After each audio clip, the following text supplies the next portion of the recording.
मैं खुद ब्राह्मण हूँ, लेकिन मैं इस मामले में बिल्कुल न्यूट्रल हूँ कि प्रभु का नाम लेने का अधिकार सबको है।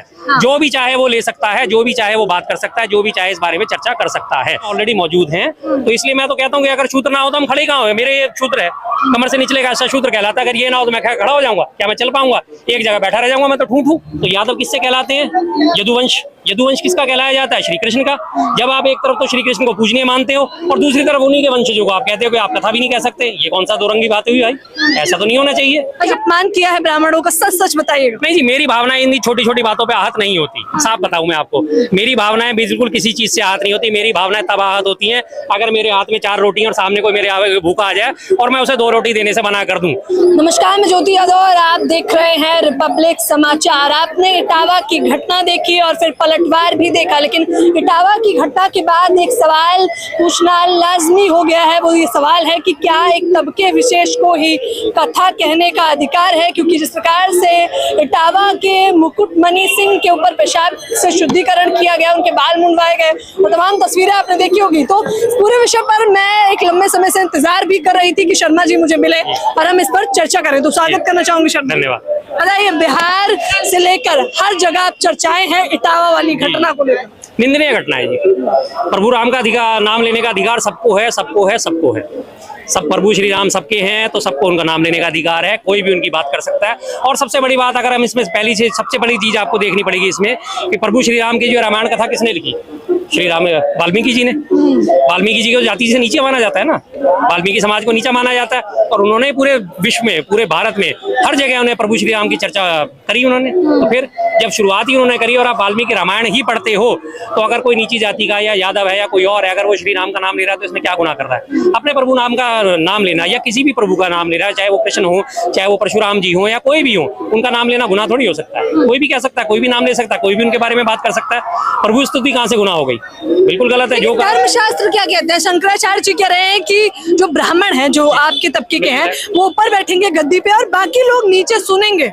नहीं, ये गलत है। मैं उन चीज को, देखिए, मैं शंकराचार्य जी का बहुत सम्मान करता हूँ, हमारे सर्वोपरि नेता हैं शंकराचार्य जी, लेकिन उसके बावजूद में मैं इस मामले में उनका मैं असहमति जताता हूँ। मैं खुद ब्राह्मण हूँ, लेकिन मैं इस मामले में बिल्कुल न्यूट्रल हूँ कि प्रभु का नाम लेने का अधिकार सबको है। जो भी चाहे वो ले सकता है, जो भी चाहे वो बात कर सकता है, जो भी चाहे इस बारे में चर्चा कर सकता है। किसी के ऊपर कोई एक अधिकार नहीं है, प्रभु के ऊपर किसी का कोई एक अधिकार नहीं है, बिल्कुल भी नहीं है, किसी भी किस्म से ना है और ना होना चाहिए। बताइए, दलित तो पैर की जूती और ब्राह्मण तो सर माथे पे। अब अगर कहते हैं कि दलित पैर की जूती है, तो हमारे शरीर का सबसे महत्वपूर्ण अंग ही पैर होता है। जब हम कहते हैं किसी भी दिवंगत आत्मा को, कहते हैं कभी हमारे घर में अड़ोस पड़ोस में कोई मौत हो जाती है, हम सबसे पहले क्या करते हैं? उसकी हमें सूचना मिलती है तो हम क्या बात करते हैं? प्रभु इसे अपने चरणों में स्थान देना। यही कहते हैं ना, प्रभु इसे अपने चरणों में स्थान देना। तो यानी वो चरण तो ऑलरेडी शूद्र हो गए ना। और अगर हम मनुस्मृति का उदाहरण दें तो मनुस्मृति के अनुसार जो है, ब्राह्मण जो है ब्रह्मा के मुख से पैदा हुए, क्षत्रिय छाती से पैदा हुए, वैश्य पेट से पैदा हुए, और शूद्र जो है वो कमर के निचले हिस्से से पैदा हुए। लेकिन अगर ये हमारा कमर का निचला हिस्सा ना हो, ये बाकी तीनों हिस्से क्या करेंगे हमारा? क्या हम इन पैरों के बिना खड़े हो सकते हैं? क्या इन पैरों के बिना हम दौड़ सकते हैं? क्या इन पैरों के बिना हम आगे बढ़ सकते हैं? कभी नहीं। हमारी तो सबसे पहली जी है। और हम सबसे पहले क्या कहते हैं? चरण कमल पूजे गए। चरण कमल पूजते हैं तो इसका मतलब तो शूद्र सबसे नीचे आ गए ना। और इस मामले में तो मैं सब चीजों से ऊपर अपने महात्मा गांधी जी को रखता हूँ, जिन्होंने एक बात कही थी, मैं आज तक उसका हमेशा मैं उनका शुक्रगुजार रहता हूँ। उन्होंने कहा, प्रत्येक व्यक्ति जन्म से ब्राह्मण, क्षत्रिय, वैश्य, शूद्र होता है। जब कोई भी व्यक्ति सुबह उठता है और शौच आदि से जाता है, अपनी नित्य क्रिया करता है, तो सबसे पहले वो शूद्र बनता है, क्योंकि अपने हाथों से आप अपनी गंदगी साफ करते हैं, ऑटोमेटिकली आप शूद्र हो गए। उसके बाद जब आप नहा धो के अपना पूजा पाठ करते हैं तो आप ब्राह्मण हो गए। जब आप कमाने के लिए निकल गए, अपने परिवार को पालने के लिए निकल गए, तो आप जाहिर सी बात है वैश्य हो गए, क्योंकि आप अपना व्यापार करने जा रहे हो, आप अपनी नौकरी करने जा रहे हो, अपना पेट पालने जा रहे हो, तो आप वैश्य हो। और जब आपके घर पे, परिवार पे किसी पे कोई आपत्ति आती है, कोई विपत्ति आती है और आप उसका डट के सामना करते हो, तो आप ऑटोमेटिकली क्षत्रिय हो जाते हो। तो ये चारों चीजें हमारे में ऑलरेडी मौजूद हैं। तो इसलिए मैं तो कहता हूँ कि अगर शूद्र ना हो तो हम खड़े कहाँ हो। मेरे ये शूद्र है, कमर से निचले का शूद्र कहलाता है। अगर ये ना हो तो मैं खड़ा हो जाऊंगा, क्या मैं चल पाऊंगा? एक जगह बैठा रह जाऊंगा मैं तो ठूठ हूँ, क्या कर पाऊंगा मैं? इटावा की घटना आपने देखी होगी, मुझे ये भी पता है कि आपने अखिलेश यादव की प्रेस कॉन्फ्रेंस भी देखी होगी। उन्होंने कहा कि अगर हम सुन सकते हैं तो हम कह भी सकते हैं। जिसके बाद ब्राह्मण महासभा ने इसका विरोध किया और कहा है कि हम बहिष्कार करते हैं अखिलेश यादव। वो करते नहीं है, ऐसे 4-5 जने आ जाते हैं, बहिष्कार कर देते हैं, करते रहे, इससे कोई फर्क नहीं पड़ता। आपको ज्ञान सम्मत बातें सुननी पड़ेंगी। जो चीज हकीकत है, जो चीज आज की वैज्ञानिक युग में, आज की 21वीं सदी में जायज होनी चाहिए, उन बातों को प्रेफरेंस दीजिए, ना कि पुरानी पुरातन पंथी बातों को।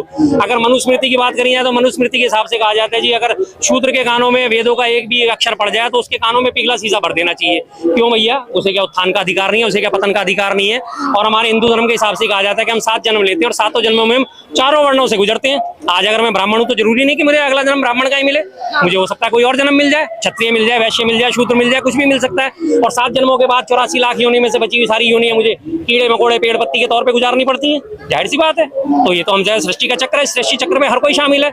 जो आज राजा है वो कल रंक होता है, जो कल रंक होता है वो आज राजा हो जाता है। ये तो हमेशा सृष्टि का नियम है, परिवर्तन संसार का नियम है। और इसी चीज को अगर हम गीता भगवत को देखें, भागवत गीता की अगर बात करें हम, तो गीता में साफ साफ लिखा हुआ है परिवर्तन संसार का नियम है। जो आज तुम्हारा है कल किसी और का होगा, परसों किसी और का हो जाएगा। और रही बात यादवों की कथा कहने की, तो यादव किससे कहलाते हैं? यदुवंश। यदुवंश किसका कहलाया जाता है? श्री कृष्ण का। जब आप एक तरफ तो श्री कृष्ण को पूजनीय मानते हो और दूसरी तरफ उन्हीं के वंशजों को आप कहते हो कि आप कथा भी नहीं कह सकते, ये कौन सा दोरंगी बात हुई भाई? ऐसा तो नहीं होना चाहिए। अच्छा, अखिलेश यादव ने कुछ ऐसा किया जिससे आपकी भावना आहत हो गई हो, या फिर जिससे आपको लग रहा हो कि अपमान किया है ब्राह्मणों का? सच सच बताइएगा। नहीं जी, मेरी भावनाएं इन छोटी छोटी बातों पे आहत नहीं होती, साफ बताऊं मैं आपको। मेरी भावनाएं बिल्कुल किसी चीज से आहत नहीं होती। मेरी भावनाएं तब आहत होती हैं अगर मेरे हाथ में 4 रोटी और सामने कोई मेरे भूखा आ जाए और मैं उसे 2 रोटी देने से मना कर दूं, तब मेरी भावनाएं आहत होती हैं। अगर मेरे सामने किसी महिला की बदतमीजी हो रही है और मैं उस पर बोल ना सकूं, तब मेरी भावनाएं आहत होती हैं। अगर कहीं ढोंग पाखंड हो रहा है और मैं उस पर आवाज ना उठा सकूं, तब मेरी भावनाएं आहत होती हैं। इन छोटी छोटी बातों से मेरी भावनाएं आहत नहीं होती। मैं जानता हूं ब्रह्म तत्व क्या होता है, ब्रह्मा क्या कहते हैं, विष्णु जी क्या कहते हैं, श्री राम क्या कहते हैं, हर चीज मैं जानता हूं। तो इसलिए मैं जानता हूं, मैं दुर्गा सप्तशती भी पढ़ता हूं, मैं हनुमान चालीसा भी पढ़ता हूं। हनुमान चालीसा में सिर्फ एक लाइन दे रखी है, मन कर्म वचन ध्यान जो लावे, यानी मन से, कर्म से और वचन से। अगर तीनों चीजों से बंदा पालन करता है तो उसके लिए किसी किस्म की कोई दिक्कत नहीं होती। अगर मैं मन से भी पालन कर रहा हूँ प्रभु का, कर्म से भी पालन कर रहा हूँ और अपने वचनों से भी पालन कर रहा हूँ, तो मुझे मेरी भावना आहत होने वाली नहीं है। मुझे कोई आपत्ति नहीं है, मैं मंदिर जाऊं या ना जाऊं रोज, मेरी भावना नहीं आहत होने वाली। अगर मैं जा रहा हूँ और मैं कावड़ का जल लेके जा रहा हूँ, अगर मेरा कोई जल छिटका गिरा देगा, अगर किसी के टक्कर लगने से मेरा आधा जल छिड़क जाता है, मुझे कोई आपत्ति नहीं होती। हो गया कोई बात नहीं, प्रभु इच्छा, बात खत्म। मैं तो सीधी सी बात है उसी में कहता हूँ। एक बात जब दुनिया हमें समझाती है, बड़े बड़े धर्मगुरु कहते हैं ये पत्ता भी जो हिलता है वो भगवान की इच्छा से हिलता है। जब पत्ता भी हिल रहा है भगवान की इच्छा से हिल रहा है, तो ठीक है, अगर मुझे टक्कर लगी तो भगवान की इच्छा से लगी, बात खत्म। भगवान जिम्मेदार होगा, मैं क्यों बोलूं? जब तू ही तू है तो मैं क्या, और अगर मैं ही मैं हूं तो भाई तू क्या? सीधी बात है। मैं तो इसमें इस राय पे चलने वाला आदमी हूँ कि अगर तू ही तू है तो फिर मैं क्या हूँ? जो करा तूने करा, और अगर मैं ही मैं हूं तो फिर तू क्या? कर्म मेरे हैं, मुझे भुगतने, तो भैया फिर तू कौन? बात खत्म। तो मैं तो इस राय पे चलने वाला, तो इसमें मैं पहली बात देता हूँ कि तू ही तू है तो मैं क्या? मैं नहीं मानता अपने आप को कुछ भी। भैया तूने मुझे बनाया, 50 साल की उम्र हो गई और 20-25 साल की है छुट्टी। अच्छा, आजमगढ़ से भी एक खबर निकल कर सामने आई जिसमें भूमि पूजन के लिए अखिलेश यादव ने जिन ब्राह्मणों को मथुरा से बुलाया था उन्होंने इनकार कर दिया, ये कहते हुए कि आप ब्राह्मण विरोधी हो। जिसके बाद उन्हें वही स्थानीय ब्राह्मणों को बुलाना पड़ा। जी, ये देखिए उनकी सबसे गलत बात है। ये पूजा पाठ मना करना ब्राह्मण का पहले तत्व होता है, जो भी उसे आदर से बुलाए, जो भी उसे पूजने माने, उसके लिए वो काम करे। और ये सिर्फ ब्राह्मण की बात नहीं है, सबकी बात है। मैं आपको इज्जत दे रहा हूँ, आदर दे रहा हूँ, तो आपका भी फर्ज बनता है ना मुझे इज्जत आदर दें। तो ये ब्राह्मणों की गलती है। ये इसमें ऐसा नहीं है कि हम आपकी पूजा नहीं कराएंगे तो प्रभु आपसे खुश हो जाएंगे। वाह भाई वाह, ये बड़ा तरीका बढ़िया हुआ। एक तरफ तो आप ठेका लेके बैठे हो कि हम पूजा पाठ कराएंगे जी, हम ही सब कुछ कराएंगे, दूसरी तरफ जब आपसे कोई पूजा पाठ करवाने जा रहा है तो आप मना करके उसे वापस भेज रहे हो। यादवों का तो बहिष्कार करना चाहिए। तो यादवों का बहिष्कार करने तो करो ना, श्री कृष्ण का बहिष्कार है तुम्हारे में हिम्मत? मथुरा में बैठे हो, वृंदावन में बैठे हो, है तुम्हारे में हिम्मत? एक बार यदुवंशी श्री कृष्ण को कुछ बोल सकोगे? बोल सकेंगे? ये है इनमें हिम्मत? नहीं बोल सकते। और मथुरा के ब्राह्मणों की मैं आपको बात बताता हूँ, इतने ढोंगी और पाखंडी ब्राह्मण हैं, बेशक आ जाए कर लें जो मेरे से शास्त्रार्थ करना चाहते हैं वो। अभी मथुरा और आपको एक बात बताता हूँ, अभी श्राद्ध आएंगे 2-3 महीने बाद हमारे, तो श्राद्धों में मथुरा और ब्राह्मण जो होते हैं ना, सारी जीमते हैं श्राद्धों में। तो ये सबसे पहले क्या कहते हैं ना, श्राद्ध में आने, भैया इमरती जरूर होनी चाहिए, खाने में इमरती जरूर होनी चाहिए। उनको पसंद आती है, पूर्वजों को पसंद आती है। अब ये इमरती की पता है उत्पत्ति कब हुई थी? 1603 में। जहांगीर था, जो मुगल बादशाह जहांगीर था, उसको मीठा खाने का बड़ा शौक था, तो रोज नई नई मीठी चीजों की डिमांड करता था। उसके जो रसोइया था उसने इमरती का आविष्कार करा था, और उसका शासन चलता था उस टाइम आगरा से। आगरा मथुरा वृंदावन आसपास ही है सारा। तो जब ये इमरती फेमस हुई तो धीरे धीरे वहाँ के जो ब्राह्मण थे उनको बड़ी पसंद आनी शुरू हुई और उन्होंने इसको खाना शुरू करा। और खाते खाते लोगों में इतनी ये प्रचलित हो गई कि आज की डेट में उन्होंने इसको खाने का जरिया बना लिया। अभी श्राद्ध आएंगे, आप हर जगह जगह देखना, जगह जगह जहाँ भी आपको श्राद्ध की पत्तल निकली नजर आएगी ना, वहीं आपको इमरती रखी नजर आएगी। ये उन लोगों के है। पोल खोल रहे हैं शर्मा जी। पोल खोलता हूँ क्योंकि हकीकत है, जो चीज हकीकत है वो हकीकत है। फिर आपको पता है ना कि आजमगढ़ के ब्राह्मण महासभा ने एक बैठक बुलाई और उन्होंने कहा जो ऐसी कथा में जाएगा या कथा करवाएगा बहिष्कार, आपका भी बहिष्कार ना हो जाए। अरे मैं तो इनके बहिष्कार से मुझे कोई फर्क नहीं पड़ता जी, मैं इनके लोगों के बहिष्कार, ये लोग मेरे, मैं साफ कहता हूँ, मैं तो आओ ना मेरे से शास्त्रार्थ करो ना सर, बैठो तो सही किसी दिन, चर्चा तो करें। ये मेरे गोत्र के बारे में क्या बता पाएंगे जो मैं इनके बारे में बता दूंगा? मैं भी छोटे मोटे गोत्र का नहीं हूँ, मेरा भी गोत्र पाराशर है, जिनके पूरे कुल से उत्पन्न हुआ महाभारत पूरी की पूरी पाराशर ऋषि से, उनके बेटे वेद व्यास, वेद व्यास से शांतनु, शांतनु से भीष्म, भीष्म से आगे सारी महाभारत उन्हीं की है। उसमें दलित नीचे है या नहीं? बिल्कुल नहीं है।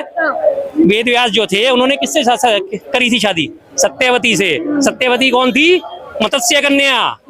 याद रखना चाहिए, वो सबसे बड़े पैरोकार थे इस चीज के कि भेदभाव नहीं होना चाहिए, भेदभाव नहीं होना चाहिए। सत्यवती के साथ उन्होंने गंधर्व विवाह करा था, जिसकी वजह से शांतनु उत्पन्न हुए थे, पता होना चाहिए लोगों को। लेकिन तो ये लोग कौन है जो धर्म ग्रंथ में बता रहे हैं कि एक जाति विशेष के नीचे, एक जाति विशेष के ऊपर? ये बाद के लोग हैं जिनके बारे में कुछ पता नहीं, जो अपना वर्चस्व कायम करना चाहते हैं। हकीकत में ना कोई जाति ऊंची है ना कोई जाति नीची है। अब मैं इसका एक आखिरी उदाहरण देके आपको खत्म करता हूँ। हम मानते हैं, हमारे हिंदू धर्म में माना जाता है पूरी सृष्टि ब्रह्मा द्वारा रचित है, हम सब ब्रह्मा जी के मानस पुत्र हैं, तो हम ऊंचे नीचे कहां से हो गए? ब्रह्मा जी के 8 पुत्र माने जाते हैं मानस पुत्र। जिन 8 पुत्रों से आगे सबसे सृष्टि चली, उनमें सबसे पहले जो है स्थान आता है मनु और शत्रुपा का। ब्रह्मा जी के मानस पुत्र मनु और मानस पुत्री शत्रुपा माने जाते हैं। वो दोनों भाई बहन होने के बावजूद उन दोनों ने सृष्टि का संचालन करा आगे चल के, और उनके साथ आज अदिति हुए। 8 अदिति के साथ उनके जो है 8 आदित्य कुमार हुए, जिन्होंने आगे हमारे ये 8 गोत्र चलाए। 8 गोत्र चलाने के बाद धीरे धीरे जो है खानदान हमारा पूरा जो है सृष्टि फैलती चलेगी। जब शुरुआत ही हमारी ब्रह्मा जी से हुई है तो हमारे में ऊंच नीच कहाँ रह गई? ये तो काम के आधार पर बाद में वर्गीकरण करा गया है कि तुम अगर नीचा काम करते हो तुम शूद्र हो, तुम ऊंचा काम करते हो तुम ब्राह्मण हो गए। आज की डेट में ऐसे ऐसे ब्राह्मण बैठे हैं, अगर मैं मैथिली ब्राह्मणों की बात करूं, ब्राह्मण होने के बावजूद भी नॉनवेज खाते हैं। क्यों खाते हैं भाई? पश्चिम बंगाल में सारे के सारे मछली खाते हैं, मांस खाते हैं। अभी नवदुर्गा के पंडाल लगेंगे आने वाले टाइम में, उसमें नवदुर्गा के पंडालों में मछली, मांस और चिकन का भोग लगता है दुर्गा माता को, और दुर्गा माता की मूर्ति पवित्र मनाई जाती है। लेकिन वो तभी पवित्र तब तक नहीं मानी जाती जब तक कलकत्ता के सोनागाछी रेड लाइट एरिया की मिट्टी वहां पे दुर्गा पूजा में उनकी मूर्ति में शामिल नहीं हो जाती।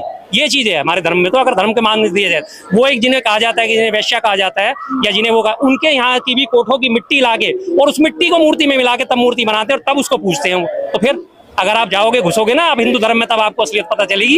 ये ऊपर ऊपर ये आ जाते हैं चार चार अपने आप पंडित, टीका लगाया, ओम श्री राम करा और हाँ जी बन गए हम पंडित। आओ सर आओ, मैं आता हूँ खुले चांदनी चौक में आपसे डिबेट करने को तैयार हूँ, आओ तो सही। तो आप मेरा बहिष्कार नहीं करेंगे क्योंकि मैं नहीं? अरे मैडम, मैंने आपको कोई याद ही नहीं दिया कि आप यादव हो। मैं यहाँ इतने सारे खड़े, मैंने आज तक किसी से कभी किसी का नाम नहीं पूछा कि भाई तू कौन है। मेरे से ये भी हाथ मिलाते हैं, मेरे से ये भी हाथ मिलाते हैं, मेरे से वो भी हाथ मिलाते। सब आदमी है, सब प्राणी है, सभी एक ही मिट्टी से उत्पन्न है, सभी वही पंचतत्व से है ना, सभी उस पंचतत्व से बने हैं। पानी, अग्नि, जल, वायु, आकाश, इसी पंचतत्व से सारे बने। उसी पंचतत्व से मैं बनाऊं तो मैं ऊंचा और मैं नीचा कहां से हो गया? कहां से हो गया मैं ऊंचा नीचा? कहां से हो गया? नहीं हो सकता कोई भी। अल्टीमेटली मुझे भी जलना है, अल्टीमेटली मेरी भी राख होनी है, मेरी भी राख प्रवाहित होगी। जितने हिंदू धर्म के खड़े हैं सबको जलना है, उनकी राख प्रवाहित होगी। जितने मुस्लिम धर्म के हैं वो मिट्टी में जाएंगे। 4 या 6 साल बाद उनकी भी कब्र जो है खुर्द-बुर्द हो जाएगी। 6 साल बाद कब्रिस्तान में सिस्टम होता है कि 6 साल बाद कब्रों को खुर्द-बुर्द कर दिया जाता है, क्योंकि 6 साल के अंदर अंदर जो है कब्र में जो लाश है वो खत्म हो जाती है, उसको कीड़े मकोड़े सब खा जाते हैं, नमक डाला जाता है जिसकी वजह से वो सब खत्म हो जाता है। तो ये चीज सिस्टम शुरू से चलते आ रहे हैं। इसमें मैं कौन सा अनोखा हो गया या कोई और अनोखा आ गया? मेरा भी एक मुंह, सबका एक मुंह, सबके एक दांत, सबके दांत, मेरे 2 हाथ, सबके 2 हाथ, ठीक है। तो फिर इसमें कहाँ भला, तो कहाँ ऊंच और कहाँ नीच? बस ऊंच नीच तो सारी व्यवहारों से है, विचार से है, आचार से है, प्रकार से। बताइए शर्मा जी, जब बोलना शुरू करते हैं तो इसमें कोई दो राय नहीं है कि जो पाखंडवाद को बढ़ावा देते हैं उनकी बोलती बंद कर देते हैं। और शर्मा जी सीधे तौर पर कह रहे हैं कि मैं किसी भी जातीय भेदभाव को नहीं मानता। मैं तो ये भी ध्यान नहीं दिया कि आप यादव समुदाय से हैं या कोई अन्य विशेष समुदाय से है। सच्चाई में देखा जाए तो संविधान तो यही सिखाता है, लेकिन धर्मशास्त्र जो बरगलाया जा रहा है उसकी सच्चाई का भी पट्टी खोल दी है। अब ये मान के चलिए शर्मा जी ने। तो सीधी प्रतिक्रिया जनता के बीच से थी। फिलहाल इस खबर के बारे में, चर्चा के बारे में आप लोग अपनी राय जरूर दें। जिस प्रकार से एक तबके विशेष के माध्यम से यादवों का बहिष्कार किया जा रहा है या फिर यादव समुदाय के लोग कुछ चुनिंदा लोगों का बहिष्कार कर रहे हैं, किसमें आपकी कितनी सहमति है हमें जरूर बताएं। कैमरामैन नावेद के साथ ज्योति यादव, रिपब्लिक समाचार।